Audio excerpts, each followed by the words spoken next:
नोकऱ्या आहेत पण नोकऱ्या करण्याची मानसिकता नाही असं वक्तव्य केलंय गुलाबराव पाटील यांनी। बिहारी इथे येऊन पोट भरतो त्या बिहारीवर आपण कशाला टीका करतो असं गुलाबराव पाटलांनी विधान केलंय। तरुणांना राग आला तर आला, 4 वर्षांनी निवडणूक आहेत तेव्हा पाहू असं गुलाबराव पाटलांनी वादग्रस्त विधान केलंय। मी राजकारणी नव्हतो पण आता मी आमच्या धंद्यात श्रेष्ठ आहे असंही ते म्हणतायत। नोकऱ्या आहे करणारा मानसिकता नाहीये। बिहारचा माणूस इथं पोट भरतो, बिहारीवर आपण टीका करतो। कशावर टीका करताय?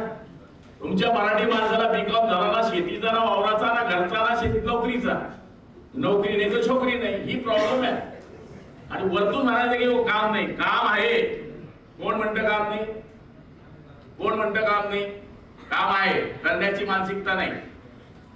म्हणजे तरुणांना राग आला तर आला, अजून 4 वर्षांनी इलेक्शन आहे तेव्हा पाहू। काम काय नाही, मग कोण म्हणतं काम नाहीये? काम करण्याची मानसिकता ठेवा, चोरीपासून शरण ठेवायची माणसाने। बरेच लोकांचे इतिहास बसतो, अंबानी असा होता, तो पेट्रोल विकत होता, आपले पॉवरला जे म्हणले राकेलची एजन्सी होती, फोर्ड ट्रॅक्टरची एजन्सी होती, तिथं 1000 लोकांना काम देत आहे। सगळ्या तिथं शून्यापासूनच 1000 झाले ना। तुम्हाला काय अडचण आहे? तुम्ही पण करून बघा ना ट्राय।